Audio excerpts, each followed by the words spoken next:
సరే నువ్వు దిగితే అయిపోయాను దిగినట్టు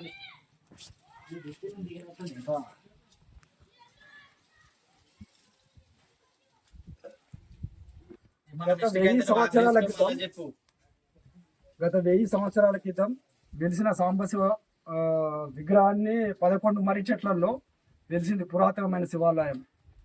దాతల సహకారంతో గత 3 సంవత్సరాలుగా శంకర్ మహారాజ్ గారి ఆధ్వర్యంలో ఇక్కడ ట్రస్ట్ మెంబర్స్ జైపాల్ రెడ్డి కానీ ఇంకా దూరగొండ, తుమ్మూరు, మౌదుంపూర్ విలేజ్ మెంబర్స్ అందరూ సహకారంతో నిత్య అన్నదాన కార్యక్రమము, అమావాస్యకు ఈ భజన కార్యక్రమం, అన్నదానం జరుగుతుంది. ఇక్కడ డెవలప్మెంట్ గురించి దాతలు ఎవరైనా సహకరించడానికి ముందుకు వస్తే ఇంకొంచెం అభివృద్ధి చేయగలుగుతాము. రోడ్ ఒకటి, తర్వాత ఇక్కడ కొంచెం బిల్డింగ్ కానీ ఇక్కడ వసతులు కొన్ని అవసరం ఉన్నాయి. దాతలు ఎవరైనా ముందుకు వచ్చి సహకరిస్తే దాతల సహకారంతో నిత్య అన్నదాన కార్యక్రమం జరుగుతుంది. ఇక్కడ సాంబశివ టెంపుల్లో ప్రతి శివరాత్రికి రాత్రి భజన కార్యక్రమం, పొద్దున అన్నదాన కార్యక్రమం. జనవరి 1 రోజు పైన అసలు నీళ్ళు లేవు. గత 3 కిలోమీటర్ల నుండి కూడా నీళ్ళు లేకుండే. ఇక్కడ వచ్చి ఒక మహారాజు ఇక్కడ నీళ్ళు పడితే అయ్యుండి అంటే బోర్ వేస్తే గత 10 సంవత్సరాల క్రితం నీళ్లు పడినాయి ఇక్కడ. అప్పటి నుంచి జనవరి 1 రోజు నీళ్లు పడ్డాయి కాబట్టి జనవరి 1 రోజు పెద్ద ప్రోగ్రాం నిత్య భజన కార్యక్రమం, తర్వాత అన్నదాన కార్యక్రమం జరుగుతుంది. ఇక్కడ పాండురంగారెడ్డి అని దీన్ని మొత్తం మెయింటెనెన్స్ చూసుకోవడానికి పాండురంగారెడ్డి గారు చూసుకుంటారు. మిగతా మొత్తం గ్రామ ప్రజలు, గ్రామ పెద్దలు, తుమ్మూరు గ్రామ పెద్దలు కానీ, బోరెంచ, మగ్దుంపూర్, రాణాపూర్, దుదగొండ, బోరెంచ 4 గ్రామాలు, 5 గ్రామాల ప్రజలు అందరూ సహకరిస్తారు. ఈ 4 గ్రామాలకి దగ్గరలో అందుబాటులో ఉంది.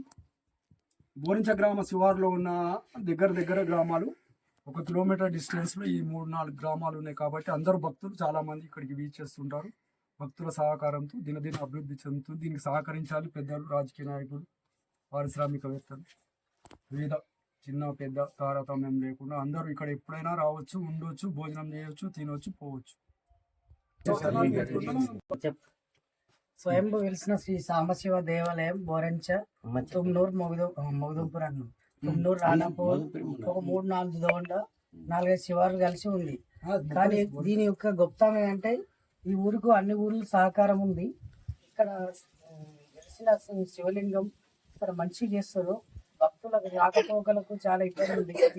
ఇక్కడ వసతులు ఏమంటే నీళ్లు కావాలి. ఫస్ట్ దీనికి నీళ్లు, రోడ్డు సౌకర్యం, అట్లాంటి సౌకర్యం ఉంటే చాలా ఇంకా మంచి డెవలప్ చేయాలని కోరుతున్నాం. ఓకే, ఈ సాంబశివుడు అనంగా మనకైతే తెలియదు.